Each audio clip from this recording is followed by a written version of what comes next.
ஏன்னா அவங்களோட பாண்டிங் வந்து அப்படி ஒரு பாண்டிங்கு. எனக்கு இவ்வளோ பெரிய ப்ராஜெக்ட் கிடைச்சதுக்கு காரணமே அவங்களோட அந்த நட்பு தான். அப்போ நான் சந்தானம் சார்கிட்ட சொன்னேன், எனக்கு இவ்வளோ பெரிய ஆப்பர்ச்சுனிட்டி கொடுத்துருக்கீங்க முதலாளி, நான் கண்டிப்பாக இதை பயங்கர ஹார்ட் ஒர்க் பண்ணி இந்த படத்தை சக்ஸஸ் பண்ணி அந்த சக்ஸஸ் மீட்டில் உங்கள் 2 பேருக்கு ஒரு செலவு வைப்பேன் அப்படின்னு சொன்னேன். படமும் நான் கேட்ட மாதிரி எல்லாமே ப்ரொடக்ஷன் லெவலில் ஆர்யா சார் கொடுத்தாங்க. படம் நல்ல பெரிய பெரிய லொக்கேஷனு, க்ரூஸ் அது இதுன்னு போச்சு. ஷூட்டிங் நல்லபடியாக முடித்தோம். போஸ்ட் ப்ரொடக்ஷன் ஆரம்பிச்சுது. அது வரைக்கும் எனக்கு நண்பேண்டான் தான் குரல் கேட்டுட்டு இருந்தது. ரிலீஸ் டேட் ஃபிக்ஸ் ஆகி அந்த டெட்லைன் கிராஸ் பண்ணும்போது ஆர்யா சாருக்கும் சந்தானம் சாருக்கும் daily phone conversation, heat argument. அப்போ தான் சந்தானம் சாருக்கு ஃபோன் பண்ணி சொன்னார், நீ செலவு வைக்கலனா கூட பரவாயில்ல, எங்கள் ஃப்ரெண்ட்ஷிப்புக்கு உல வச்சிடாத, ஆர்யா கேட்குற டைமில் அந்த அவுட்டை கொடுத்து தொலைடா அப்படின்னாரு. எப்படியோ கஷ்டப்பட்டு ஃபைனல் அவுட் சூப்பராக எடுத்து ஆர்யா சைட்டை கொடுத்தாச்சு. சார் கியூபுக்கு போயிடுச்சு சார். ஏன்னா இந்த படம் வந்து ஒரு யூஸ்வலான ஹாரர் மூவி கிடையாது. இதுக்குள்ள ஒரு ஃபேண்டசியான ஒரு வேர்ல்டு இருக்கு. இதோட போஸ்ட் ப்ரொடக்ஷன் ஒர்க் ரொம்ப டஃப்.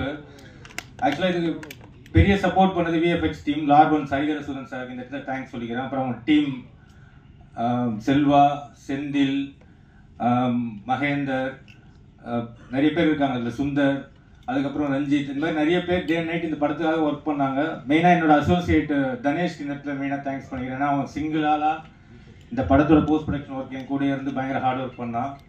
அப்புறம் எடிட்டர் சைடில் விக்கி. ஸோ இந்த மாதிரி நிறைய பேர் இந்த படத்துக்கு பயங்கர சப்போர்ட் பண்ணி பயங்கரமாக இந்த போஸ்ட் ப்ரொடக்ஷன் ஒர்க்கும் முடித்து இப்போ அவுட் கொடுத்துருக்கோம். படம் ரொம்ப சூப்பராக வந்திருக்கு. May 16th எல்லாரும் ஃபேமிலியோட போய் பார்த்து இந்த படத்தை என்ஜாய் பண்ணணும். நான் மெயினாக இப்போ ஆர்யா சார் சொல்கிறேன், சார் நீங்கள் பெரிய டென்ஷன் எதுவும் எடுத்துக்காதீங்க. ஏன்னா இந்த படத்தை ப்ரெஸ் அண்டு மீடியா பீப்புள் கண்டிப்பாக நல்லபடியாக போய் மக்கள்கிட்ட சேர்த்துருவாங்கன்னு நான் நம்புகிறேன். ஏன்னா என்னோட போன படம் டிடி ரிட்டர்ன்ஸ் பிளாக் பஸ்டர் ஆகிறதுக்கு காரணமே ப்ரெஸ்ஸும் இந்த மீடியா பீப்புளும் தான். ஸோ பெரிய சப்போர்ட் பண்ணீங்க. அதே சப்போர்ட் இந்த படத்துக்கும் கிடைக்குன்றது நம்புகிறேன். Thank you so much. ஆர்டிஸ்ட்டை பற்றி ஒரு வார்த்தை சொல்லிடுறேன். 2 பெரிய லிஜெண்ட் டேரக்டர்ஸ் பண்ணியிருக்காங்க, Selvaraghavan sir and Gautham Menon sir. ரொம்ப சப்போர்ட்டிவாக எங்கள் ஸ்கிரிப்டுக்கு நாங்கள் என்ன சொல்கிறோமோ அதை பக்காவாக பண்ணி கொடுத்தாங்க. அதுக்கப்புறம் கஸ்தூரி மேடம், நெடல் முருகை சார், அப்புறம் எங்களோட ஹீரோயின் கீதிகா, யாஷிகா ஆனந்த், இவங்க எல்லாருக்கும் நான் ரொம்ப தேங்க் பண்ணுறேன். அப்புறம் எங்களோட காமெடியன்ஸ் மாறன் அண்ட் கிங்ஸ்லி, இன்னும் நிறைய பேர் இந்த படத்துக்காக ரொம்ப பெரிய லெவலில் ஒர்க் பண்ணியிருக்காங்க. அது இல்லாமல் டெக்னீஷியன்ஸ் தீபக் குமார், எங்களோட ரெகுலராக எங்களோட மூவிஸில் அவர் தான் கேமராமேனாக இருப்பார். இந்த படத்துக்கு அவரும் மிகப்பெரிய சப்போர்ட் பண்ணியிருக்காரு. ஆர்ட் டைரக்டர் மோகன், அப்புறம் editor Bharath, stunt master Silva, Hari Dinesh, இது மாதிரி எனக்கு நிறைய பெரிய பெரிய டெக்னீஷியன்ஸ் இந்த படத்துக்குள்ளே ஒர்க் பண்ணி இந்த படத்தை இன்னும் பெரிய லெவலில் கொண்டு வந்திருக்காங்க. May 16th கண்டிப்பாக குடும்பத்தோடையும் குழந்தைங்களோடையும் வந்து பார்த்து இந்த படத்தை என்ஜாய் பண்ணுங்கள். இது ஒரு சம்மர் ட்ரீட்டாக இருக்கும். இது டேர் டெவில் நெக்ஸ்ட் லெவல் சொல்கிறது, டெவில்ஸ் டபுள் நெக்ஸ்ட் லெவல் சொல்கிறத விட Santhanam sir next level, Santa's next level. கண்டிப்பாக பார்த்து என்ஜாய் பண்ணுங்கள். Thank you so much. படத்துக்குள்ளேயே தியேட்டரில் உள்ளே போய் அந்த படத்துக்குள்ளே அந்த கேரக்டர்ஸ் வந்து அந்த படத்துக்குள்ளே டிரான்ஸ்போர்ட் ஆகிடுறாங்க. ஸோ அது வந்து ரொம்ப ஒரு நாவல் ஐடியா, ஒரு இன்ட்ரெஸ்டிங்கான ஐடியா. இதில் எப்படி ஒரு காமெடியும் சரி, அதில் ஹாரர் எலிமெண்ட் எப்படி கொண்டு வர போகிறாருன்னு ரொம்ப ஆர்வமாக இருந்தேன். பட் அந்த லைன் ஐடியா சொன்னதுக்கப்புறம் நான் அவர்கிட்ட சொன்னது, நீங்கள் கரெக்டாக பண்ணிட்டேன்னா இது சூப்பராக இருக்கும் ஆஸ் எ ஃபில்ம் அப்படின்னு. ஸோ கம்ப்ளீட்டாக பண்ணி முடிச்ச உடனே really like it. Santhanam sir கேட்ட உடனே அவருக்கும் ரொம்ப பிடிச்சிருந்தது. So that's why beyond budget எல்லாமே வந்து அதெல்லாம் பார்க்காம இந்த படம் எடுத்தால், இந்த குவாலிட்டியில் எடுத்தால், இந்த லொக்கேஷன்ஸ் எல்லாம் யூஸ் பண்ணி எடுத்தால் மட்டும்தான் இதோட 100% ஒரு எக்ஸ்பீரியன்ஸ் பண்ண முடியும்னு அப்பயே முடிவு பண்ணிட்டோம். ஸோ கண்டிப்பாக சந்தானம் சாரோட அவரோட சப்போர்ட் இல்லாமல் இது பண்ணியிருக்க முடியாது. So I think full and full Santhanam வந்து இதில் வந்து உழைச்சி அவங்க பிரேமோட சேர்ந்து என்னெல்லாம் பெஸ்ட்டாக இதில் பண்ண முடியுமோ அவங்க 2 பேரும் சேர்ந்து பண்ணியிருக்காங்க. தட்ஸ் என்னோட இன்புட்லாம் ரொம்ப கம்மி தான். பட் தேர் எஃபர்ட் ஒரு லாஸ்ட் ஆல்மோஸ்ட் a year இந்த ப்ராஜெக்டில் தான் அவங்க 2 பேரும் ட்ராவல் ஆகிட்டு இருக்காங்க.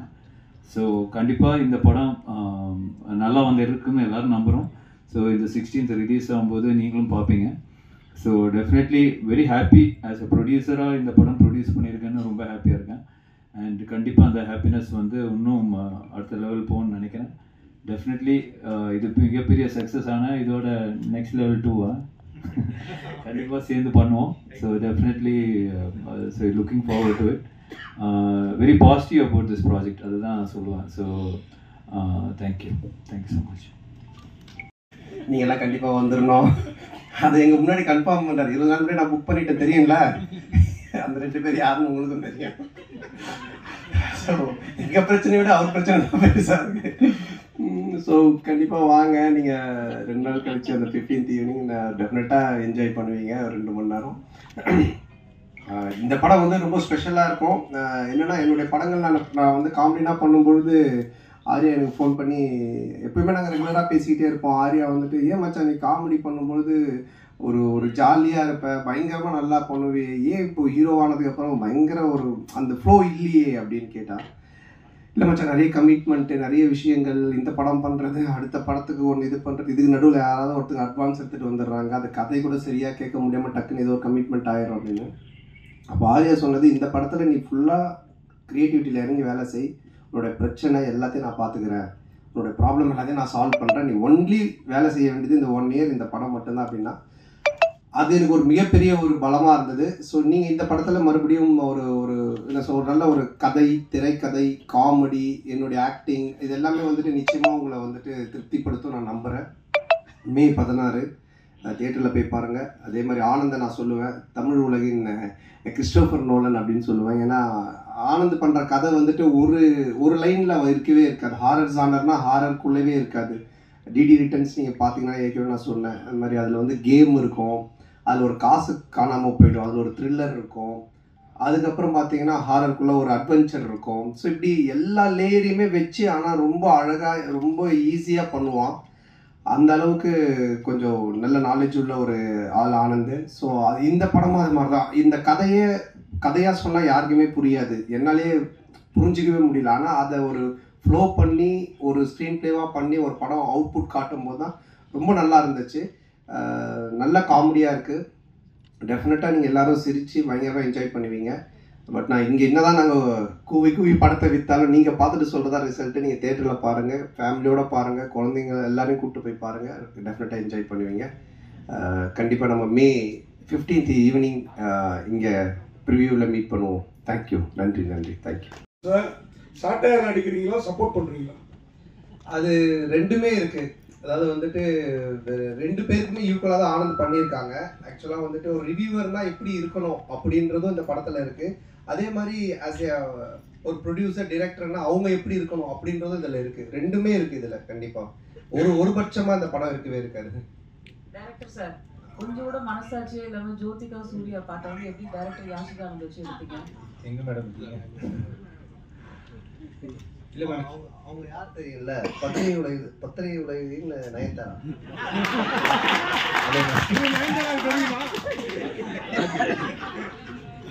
மேம் இது வந்து ஜிவிஎம் சார் ஆல்ரெடி இன்டர்வியூவில் சொல்லியிருக்காங்க. எங்களுக்கு இந்த படத்தோட ப்ரீ ரிலீஸ் ஃபங்க்ஷன் முன்னாடி அவர் வேற ஒரு இன்டர்வியூவில் கூட சொல்லியிருக்காங்க.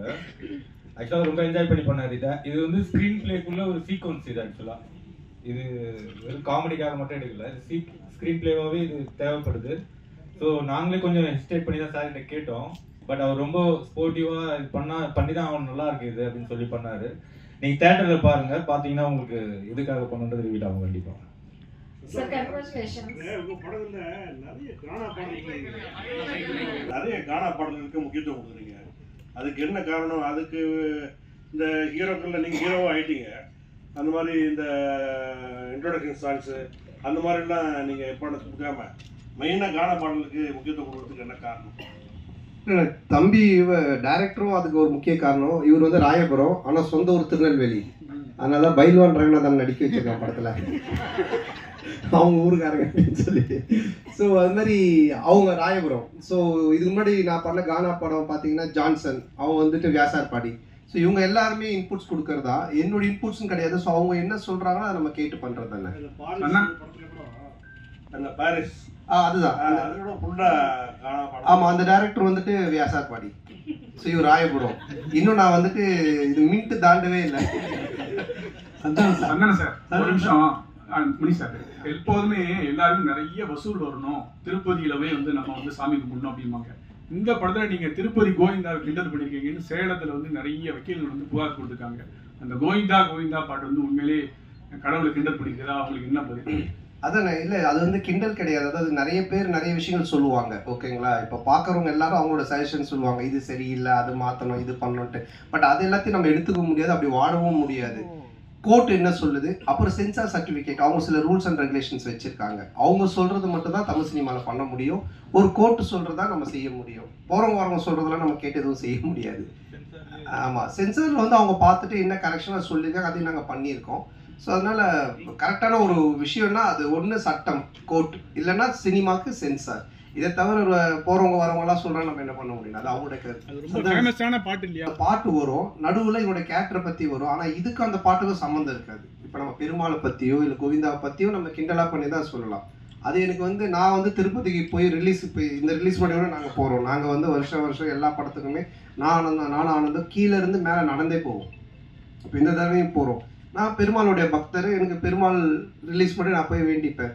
அவருடைய பாட்டு ஃபஸ்ட்டு வரணுன்றது என்னுடைய ஒரு ஆசையாக இருந்துச்சு. அதை தான் நம்ம வச்சிருக்கோமே தவிர. ரெண்டாவது உங்களுக்கு தெரியும், நான் வந்துட்டு கடவுள் நம்பிக்கை உடையவன். இன்னைக்கு டிஷர்ட் கரு போட்டுக்கிறதா கேட்குறீங்களா? ஸோ அதனால் நான் வந்து கடவுளை கிண்டல் பண்ணியோ கடவுள் இது பண்ணலாம் இது பண்ணவே மாட்டாது, உங்கள் எல்லாருக்குமே தெரிஞ்ச விஷயம். அதனால் அது வந்து என்னுடைய மன திருப்திக்காக வச்சது, அதுவும் சரியான முறையில் இருக்குது சார். அதில் வந்ததுனால அதனுடைய சாயில் இருந்தால் ஈஸியாக ஆடியன்ஸ் கொஞ்சம் ரீச் ஆகும் அப்படின்றதுக்காக தானே தவிர, இல்லைன்னா நீங்கள் சொன்ன மாதிரி இப்போ நம்ம நல்ல ஒரு தமிழ் பேர் அப்புறம் வைக்கலாங்க பார்க்க முடியுமா? ஏன்னா உங்களுக்குன்னு ஒரு ஃபேன் பேஸ் இருக்கு, அந்த ஃபேன் பேஸ் நீங்க மறுபடியும் காமெடி ரோல்ஸும் பண்ணணும்னு எதிர்பார்க்குறாங்க.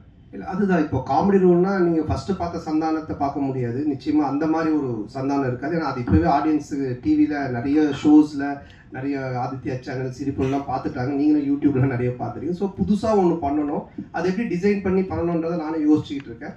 அண்டு எல்லா படத்துலையும் என்னால் பண்ணுவேனான்னு எனக்கு தெரியல. ஏன்னா எனக்கு ஆல்ரெடி கமிட் ஆகி ஹீரோவாக பண்ணக்கூடிய அட்வான்ஸ் கொடுத்து ஒரு 3-4 பேர் ஆல்ரெடி வெயிட்டிங்கில் இருக்காங்க. ஸோ அதுவும் நான் பண்ணணும்.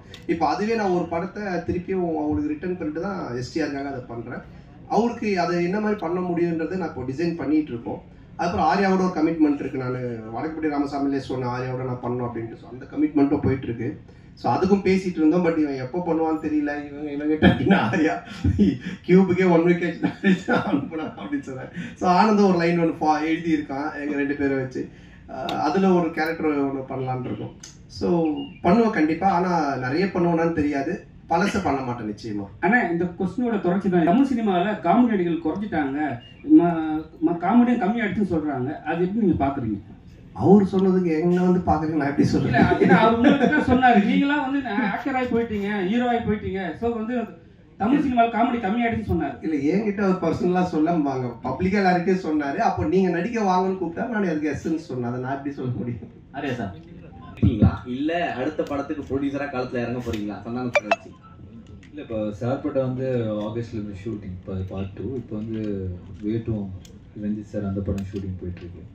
ஸோ கண்டிப்பாக அது ஆகஸ்ட்லேருந்து பார்ட் 2 ஸ்டார்ட் பண்ணுறேன் சார். நீங்கள் ப்ரொடியூஸ் பண்ணதுக்கப்புறம் சந்தானம் சார் நீங்கள் சொன்ன மாதிரி கேட்க ஆரம்பிச்சாரா, இல்லை அவர் சொல்கிறது நீங்கள் கேட்க ஆரம்பிச்சிங்களா? ஏன்னா பாட்லேயே சொல்லியிருப்பாரு. இந்த படம் பொறுத்த வரைக்கும் என்ன, ப்ரொடியூசர்னு பேர் தான், பண்ணதெல்லாம் இவர் தான். ஏன்னா நான் சொன்னல ஃபர்ஸ்ட் டே ஷூட்டிங் போய் அந்த செலவு லிஸ்ட் எடுத்து பார்த்தேன். டேய் உண்மையான கப்பலில் ஷூட் பண்ணாலும் இவ்வளோ செலவாகுதுடா அப்படின்னு சொன்னேன். பட் நான் அதாவது சொன்ன மாதிரி இந்த படம் அப்படி எடுத்திருந்தா தான், இப்போ நீங்கள் அந்த குவாலிட்டியாக எடுத்திருந்தா தான் அது அதோட அவுட்புட்டு அது தேவைப்படுது. பட் அது வந்து எவ்வளோ பெஸ்ட்டாக எவ்வளோ எஃபிஷியண்ட்டாக ப்ரொடக்ஷன் சைட்லேருந்து எவ்வளோ கம்மியாக நம்ம பண்ண முடியுமோ, அது வந்து கம்மின்னா வேஸ்டேஜ் இல்லாமல் எங்களால் எங்களோட எக்ஸ்பீரியன்ஸ் டீமை வச்சு அது மேக்ஸிமம் வேஸ்டேஜ் கட் பண்ணி அது பெஸ்ட்டாக பண்ண முடியாத அளவுக்கு பண்ணியிருக்கோம். பட் எதுவுமே நான் கண்ட்ரோல் பண்ணது, நான் ஒன்றே ஒன்று தான் அவர்கிட்ட சொன்னேன், எது தேவையோ பண்ணு, கண்டிப்பாக பண்ணாமல் இருக்காது. ஸோ அப்படி தான் இது பண்ணது. பட் ஃபுல்லாக பண்ணது அவர் தான். சொன்னாங்க சார்.